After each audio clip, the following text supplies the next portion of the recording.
इनको ना मिले। भाग्यहीन व्यक्ति को संतों का समागम, सत्संग, दर्शन नहीं मिलते हैं। और वैसे भी रामायण में गोस्वामी जी महाराज बड़ा अच्छा लिखते हैं, पुण्य पुंज बिनु मिलही न संता, सत्संगति संस्कृति कर अंता। यानी पुण्य के पूंजी के बिगड़ सज्जनों संतों का दर्शन नहीं हो पाता। संतों के दर्शन से क्या लाभ होता है, सत्संग में आने से क्या लाभ होता है सज्जनों, मैं थोड़ा दिखा दूं आपको, शॉर्टकट में बता दूं आपको। आप लोग भगवान बुद्ध के बारे में जानते होंगे, बड़े उच्च कोटि के महापुरुष हो गए। भगवान बुद्ध एक राजकुमार थे, राजा सुद्धोधन का पुत्र थे, बहुत बड़ा राजा थे। जब वैराग्य हुआ, मन में देखा ये कुछ नहीं है, संसार असत्य है, नाश्वर है, यह शरीर भी परिवर्तनशील है कि नहीं। पहले बाल्य थे, किशोरा हुआ, जवानी आई, एक दिन वृद्धावस्था हो गया, होता है कि नहीं, होता है ना। यानी परिवर्तनशील है। तो देखा एक दिन वैराग्य हो गया, और जब वैराग्य हुआ तो चले गए जंगलों में तपस्या करने। उन्होंने वट वृक्ष के पास में बैठ करके ध्यान किया, योग किया, साधना करी। करने के उपरांत उन्होंने अपने आप को जान गए, यूं समझिए बुद्धत्व को प्राप्त कर लिए। और जब उन्होंने जान लिया कि मैं कौन हूँ, तब उन्होंने कहा, ऐ निर्वाण करता, ऐ शरीर बनाने वाले, अब हमें निर्वाण नहीं कर सकते हैं आप, अब हमें नहीं बना सकते, जन्म मरण के चक्रों में आप नहीं दे सकते, क्योंकि मैंने आपको जान लिया, पहचान लिया। ऐसे महापुरुष आपके जैसे कोई भक्तगण बुलाते थे तो सत्संग प्रवचन पढ़वाने के लिए जाया करते। जैसे सरदेव मिथिलेश बाबू सो परिवार मिलकर के पिछले वर्ष भी मंगाए थे, बड़े धूमधाम श्रद्धा के साथ सत्संग कराते, और इस वर्ष भी बड़ी श्रद्धा के साथ इन्होंने भी बुलाया साधु संतों को। बहुत खुशी की बात है सज्जनों, घर में व्यक्ति बीमार पड़ते तो उसमें भी रुपया लगता है कि नहीं, डॉक्टरों के पास कई बार बीमारी शैतानी भी हो जाया करते, बहुत ऐसा। लेकिन धर्म काम में रुपया खर्चा करना यह कई गुना होकर के जमा रहता और कई गुना होकर के उनको मिलता है सज्जनों। धर्म काम में खर्च किए हुए यह निरर्थक नहीं जाता, व्यर्थ नहीं जाता। होता क्या है सज्जनों, भगवान बुद्ध को बुलाया, निमंत्रण दिया बच्चे के जन्म दिवस के उपलक्ष्य में। जैसे यहाँ पर भी दो बच्चे के जन्म दिवस के उपलक्ष्य में सत्संग और भंडारा का आयोजन रखा है, वैसे ही वहाँ पर भी सत्संग और भंडारा का आयोजन रखा। इसी तरह से टेंट लगा, मेज लगा, सारी कुछ प्रबंध हुआ। मैं दिखा रहा हूँ कि सत्संग से क्या लाभ होता है, साधु संतों के दर्शन करने से क्या फायदा होता है। पहले मैंने बताया, फायदा सभी चाहते नहीं, लाभ सब जीवन में चाहते हैं। सज्जनों, महापुरुष पधारते हैं, बहुत सारे संगत भगत लोग आया, नमन किया, सत्संग प्रवचन सुना। जब सत्संग संपन्न होता है, सब आदमी आया माथा टेकने के लिए। स्वाभाविक है, टिकना ही चाहिए। जीते जी जितना ये सिर से काम ले ले शरीर से, उतना ही फायदामंद है। मरने के बाद तो इसका कोई काम नहीं आता है। सज्जनों, जब शरीर छूटता तो छूने से भी इनकार, घर में रखने से भी, कि रखेंगे 10 दिन तक, एक से 2 दिन, तीसरे दिन कहेंगे इसको चलो ये खा लो, नहीं तो बांस ले लेंगे। नहीं सज्जनों, शरीर छोड़ने के बाद इसका कोई काम शरीर का नहीं होता। इसलिए एक महापुरुषों ने कहा, जो अहंकारी व्यक्ति होते हैं, जो माता पिता के चरणों में अपने सिर को नमन नहीं करते, जो बड़े बुजुर्ग के चरणों में नमन नहीं करते, जो व्यक्ति साधु संतों के चरण में जाकर के नतमस्तक नहीं होते, ऐसे व्यक्ति, ऐसे मानव के लिए प्राचीन महापुरुषों ने कहा है, झुकता है वही कि जिसमें जान होती है, झुकता है वही कि जिसमें जान होती है, अकर से मुर्दों की पहचान होती है। सज्जनों, शरीर से जीवात्मा निकल जाती है, निकलने के बाद शरीर जो लकड़ी के तड़क काड़ा हो जाते हैं। यानी इसका जीते जी जितना झुक जाए बड़े बुजुर्गों के गुरुद्वारा मंदिर में भगवान के आगे, साधु संतों के आगे, उतना ही फायदामंद है ना, उतना ही फायदामंद है। वही कहा, झुकता है वही कि जिसमें जान होती है। जिस वृक्ष के डाल में फल लगता है, स्वतः वह नीचे की तरफ झुक जाता है, झुकता है कि नहीं। और जिस डाल में, जिस वृक्ष में फल नहीं लगता, होता क्या, आकाश की तरफ रहता, खड़े रहते थे, आंधी तूफान चला, नेड़ी आया और डाल को तोड़ के गिरा देते। जो झुका वही न बचा। अरे शरीर दिया है झुकने के लिए, सार्थक लाने के लिए, शुभ काम करने के लिए। सज्जनों, अहंकार को पालने के लिए नहीं, दूसरे को चुगली निंदा करने के लिए नहीं है, दूसरे के माँ बहनों पर बुरी दृष्टि डालने के लिए नहीं दिया है मानव शरीर। वह मालिक, वह परमात्मा ने फिर दिया किस लिए? तो हरि भजन करने के लिए। जो कि माता के गर्भ में जब 9-10 महीने तक उल्टे पड़े थे, तो उस समय उस रब से, गॉड से प्रार्थना करी थी, विनती किए थे, हे परमात्मा, हे ईश्वर, हमें इस अंधकार कुंड से बाहर निकालो, मैं आपका नाम भजन करूंगा, संकीर्तन करूंगा, सुमरण करूंगा, शुभ शुभ चंगा चंगा कर्मों को करूंगा। लेकिन इस संसार में आया और उस मालिक का नाम लेना भूल गया। भूल गया तो ऋषि महापुरुष आते, महर्षि जैसे आते। कहा है महापुरुषों ने, ऋषि मुनि सब आते हैं समझाने के लिए, अब कुछ तो समय निकालो हरिगुण गाने के लिए। हरदम हो तैयार तुम पाप कमाने के लिए, अब कुछ तो समय निकालो हरिगुण सज्जनों गाने के लिए, है ना। मनुष्य न हरिगुण गाएंगे, ये जानवर भी गाएंगे। जानवर नहीं करेंगे भजन, जानवर आके सत्संग नहीं सुनेंगे। कौन सुनेंगे? तो मानव मात्र सुनेंगे। तो मैं बता रहा था सज्जनों कि सत्संग से क्या लाभ होता है, सत्संग कराने से क्या फायदा होता है, साधु संतों के दर्शन करने से क्या लाभ होता है। जब भगवान बुद्ध आए, उनके स्वनिवास स्थान पर पधारे, बहुत सारे पब्लिक भक्त लोग आए, सत्संग सुना। जब सत्संग संपन्न हुआ, आरती हो गए, सभी व्यक्ति आए नमन करने, यानी माथा टेकने। जो गृहपति था, जिन बच्चे के जन्म दिवस पर सत्संग भंडारा का आयोजन रखा था, माँ बाप ने उसे भी ले आया कि चलो गुरु जी के चरणों में नमन करो, आशीर्वाद लो, ताकि दीर्घ आयु हो, भविष्य अच्छा हो, चंगा हो, भविष्य उज्जवल हो, चलो आशीर्वाद ले लो।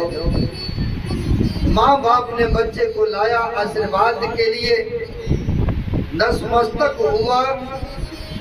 माँ बाप को तो आशीर्वाद मिला कि चिरंजीवी हो, दीर्घ आयु हो। लेकिन नमन तो बच्चे ने भी किया, लेकिन उसको आशीर्वाद महापुरुष ने नहीं दिया। अब आप कहेंगे क्यों नहीं दिया? महापुरुष जो होते वह भविष्य के बातों को जानते हैं, भविष्य के बातों को जानते, तीनों काल की बातों को जानते हैं, भूत भविष्य वर्तमान की बातों को जानते हैं। हमारे गुरुदेव जी जिनके स्वरूप लगा हुआ है, देखिए देखिए,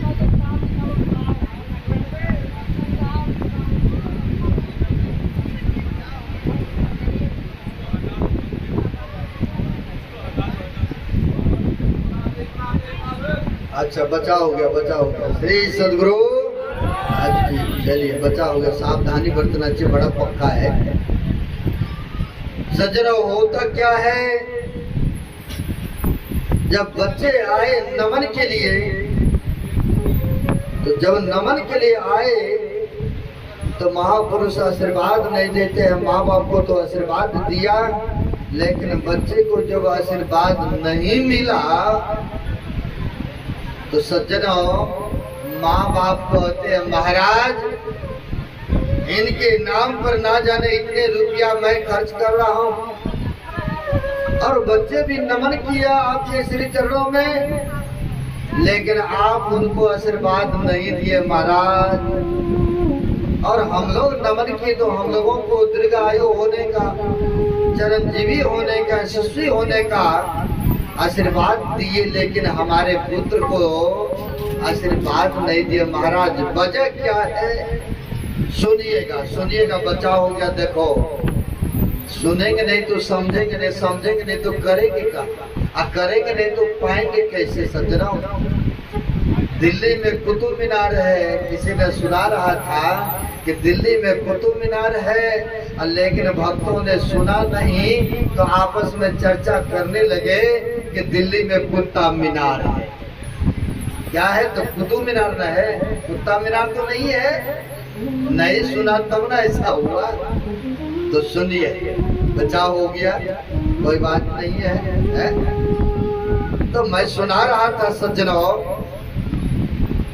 कि लाभ क्या होता, वहां पर पूछते हैं महाराज आप आशीर्वाद क्यों नहीं दिए, इनके नाम पर इतने इतने रुपया खर्चा, और मेरे जीवन में तो यही एक पुत्र है, भविष्य के लिए हमें यही सेवा करेंगे, यही हमारे लिए है, और इन्हीं के लिए मैंने इतना रुपया खर्च कर रहा हूँ, महाराज आशीर्वाद।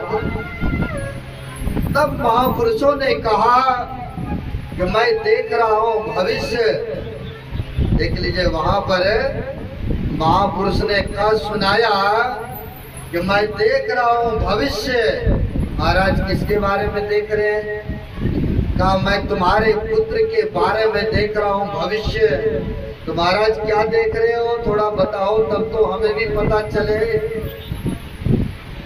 महापुरुषों ने कहा, सुनाया कि मैं ये देख रहा हूँ कि बच्चा जिनके नाम पर 7 दिन तक जो यहाँ पर सत्संग हो रहा है, यह बच्चा अब 7 दिन तक ही यह जीवित रहेंगे और इसके बाद इसकी मृत्यु हो जाएगा। इसलिए मैं कैसे इसको दीर्घायु होने के आशीर्वाद दूं।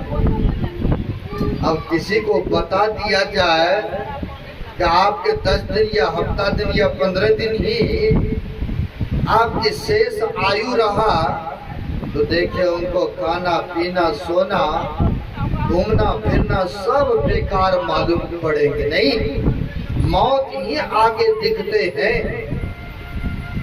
अब माँ बाप को कह सुनाया, यह बच्चा के मात्र अब 7 दिन ही शेष आयु बचा है, मैं इसको आशीर्वाद नहीं इसलिए नहीं दिया दीर्घ आयु होने का। महाराज आप जब जान सकते इसके भविष्य के बारे में, तो महाराज कुछ न कुछ उपाय भी तो होगा ना? नहीं, कुछ न कुछ उपाय भी तो होगा। महाराज कृपा करो हमारे ऊपर। अब बच्चे के माँ बाप सब साधु बाबा के, गुरु बाबा के चरण पकड़ करके लिपट जाते हैं। निपट जाते हैं। महाराज दया करो हमारे ऊपर, कृपा करो महाराज, कुछ ना कुछ तो उपाय होगा प्रभु, बताने की कृपा करें। संत हृदय नवनीत समाना, कहा कहीं पर कहीं नहीं जाना। संत के हृदय होते हैं कोमल, मक्खन के समान होते। सज्जनों होता क्या है, सुनिएगा, बड़े पते की बात बता रहा हूं। संतों को जब इस तरह से विनम्र चरण पकड़ा, प्रार्थना करी, तो महापुरुष ने जुक्ति बता दिया। कहा कि देखो साधु संत जितने इस सृष्टि में है, जितने तुम्हारी निगाह में जाए, सबको बुलाओ और बुला करके भोजन कराओ, दान दक्षिणा दो और बच्चे से चरण स्पर्श कराओ। कहा महाराज इससे क्या होगा लाभ? कहा इसका क्या लाभ होगा कि साधु संतों का दर्शन करने का और सत्संग कराने का, इसका मैं 7वां दिन रिजल्ट सुनाऊंगा। कितने दिनों में? 7वां दिनों में रिजल्ट मैं सुनाऊंगा। इससे लाभ और फायदा क्या होता है? साधु संतों के दर्शन करने से, सत्संग सुनने से। अब कहा सुनाया साधु बाबा के वचनों पर उन्होंने अमल करी। अमल करने के बाद बहुत सारे साधु संतों को बुलाया, निमंत्रण दिया और साधु बाबा पहुंचते हैं क्रम बाय क्रम से। सबको यह बच्चा जा जा के चरण छूते हैं, सत्संग होता है, बड़ी श्रद्धा के साथ सत्संग सुनते हैं। अरे श्रद्धावान ही ज्ञान को प्राप्त करते हैं। ये नहीं तन तो है साधु के संग पंडाल में, मन तो कहीं घर का, बाजार का, फैक्ट्रियों का बात सोचेंगे या वहाँ की बातों को मन में लाएंगे, फिर हरि रंग चढ़ने वाला नहीं है। क्योंकि महापुरुषों ने कहा है, मन तो रवे संसार तन साधुन के संग, तुलसी या ही वियोग में नहीं लागा हरि रंग। तन भी चाहिए यहाँ और मन भी चाहिए यहाँ, तभी कहीं हरि रंग लगेगा। सज्जनों होता क्या है, क्रम बाय क्रम से साधु संत आते रहे, सत्संग होता रहा। 2 दिन 4 दिन 5 दिन 6 दिन बीता और 7वां दिन वो भी महापुरुष पधार गए। जिसने कहा था कि बच्चे का मात्र 7 दिन ही आयु बचा, सज्जनों वो भी महापुरुष पधार जाते हैं। 7वां दिन आया, सत्संग प्रवचन फरमाया, बच्चे आकर के नमन किया। नमन जब किया, जिसने 7 दिन पहले बताया था कि 7 दिन ही मात्र शेष आयु है, जैसे वो महापुरुष के चरण में नमन किया, सज्जनों महापुरुषों ने आशीर्वाद दे दिया कि चिरंजीवी हो, दीर्घ आयु हो, यानी लंबी आयु हो। माँ बाप तो खुश हो गए, खुश होगा कि नहीं? क्योंकि लंबी आयु होने की आशीर्वाद दे दिए। क्या करने? साधु संतों को बुलाने से और सत्संग कराने से। फिर भी माँ बाप को मन में चला, यह महापुरुष ने तो चलिए दीर्घ आयु होने की आशीर्वाद तो दिया, लेकिन एक बार पूछ तो लो कि हमारे बच्चे का कितने वर्षों का उम्र बचा, कितने वर्ष तक ये जीवित रहेंगे।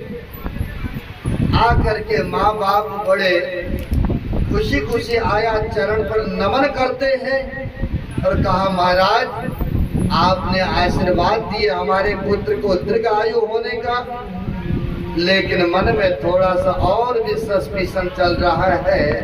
आप अगर इसे भी सस्पिशन शंकाओं को दूर कर दे तो बड़ी कृपा होगी। कहा बोलो भगत, क्या कहना है बोलो। सज्जनों, होता क्या है, महापुरुष ने कहा बोलो। तो भगत कहते महाराज, मैं ये जानना चाहता हूँ कि हमारे पुत्र का कितने वर्षों तक यह आयु है, कितने वर्ष तक जीवित रहेंगे, थोड़ा ये भी बता दें तो मन का वहम हट जाएंगे, दूर हो जाएंगे। कहा ठीक है, इन बच्चे के बारे में जानना चाहते हो तो लो मैं बता देता हूँ। हाँ महाराज शीघ्र बताएं। कहा यह बच्चा अब 107 वर्ष तक जीवित रहे। श्री सद्गुरु महाराज की जय। कहा तो 7 वर्ष और कहा 107 वर्ष तक जीवित रहेंगे। बताइए, साधु संतों को बुलाने से, सत्संग कराने से, क्या दान पुण्य करने से लाभ हुआ कि नहीं हुआ? सबका कहना है हुआ है। यानी शुभ काम किया, धर्म काम किया तो देखिए बच्चे का आयु कितने 107 वर्ष का हो गए। क्या ये सत्संग से लाभ नहीं होता है? होता है ना सज्जनों। वेद में भी आया है, वेद मंत्र में कहा है, वेद भगवान ओम मुंजानः प्रथम वनस्पत्वाय सविता धियम अग्नि ज्योति निश्चय पृथ्व्याध्याय भारतः। कहा हे मनुष्य बुद्धि योग करो अनि सत्संग करो। और रामायण में भी कहा बिनु सत्संग विवेक न होई, राम कृपा बिनु सुलभ न सोई। अरे बिना सत्संग किए विवेक नहीं होता है, सत असत का ज्ञान नहीं होता, कर्तव्य कर्तव्य का ज्ञान नहीं होता है। जब साधु संगति करते हैं तो सज्जनों उनको यह होता है कि क्या खाना चाहिए, क्या पीना चाहिए, कैसे की संगति करना चाहिए। आप लोग वैष्णव है, यहाँ आके पधारे। वैष्णव कब हुए? जो साधु संतों की सानिध्य किए तब न मीट मांस अंडा खाना छोड़ दिए, मदरा पीना छोड़ दिए, एक अच्छे धार्मिक व्यक्ति हो गए। आपके अंदर में विवेक हो गए, विवेक अरे धार्मिक प्रवृत्ति हो गए, सत्कर्मों को करने लग गए, पुण्य कर्मों को करने लग गए, धर्म काम में रुचि हो गए, धर्म काम में रुचि। सज्जनों ये कहाँ जाने से? तो सत्संग में आने से। इसलिए सुन रहे थे, सुनि समझई जन मुदित मन, मज्जई अति अनुराग, अलय चार फले सतनु साधु समाज परियाग। अरे इसे परियाग कहते हैं। और वे महापुरुषों ने कहा मुद मंगलमय संत समाजो, अजो जग जंगम तीरथ राजो। यह चलता फिरता तीर्थराज है, जो इसमें डुबकी गोता लगाते हैं सज्जनों उनका जन्म जन्म का पाप ताप सभी क्षय हो जाता है, उनका कष्ट रोग दूर हो जाते हैं संतों के सानिध्य करने से, सत्संग में आने से। अब कहेंगे इसका कोई सबूत, कोई प्रमाण है? संतों के सानिध्य करने से क्या लाभ होता है? हमारे आराध्य देव जब सो शरीर में था सज्जनों, बंगाल कई बार सत्संग करने गए। हम भी जाते रहे, कई बार बंगाल कोलकाता गए सत्संग करने। जब जाते गुरु महाराज कई बार बंगाल में सत्संग करने गए थे, जिनका नाम था गिरधारी बाबू।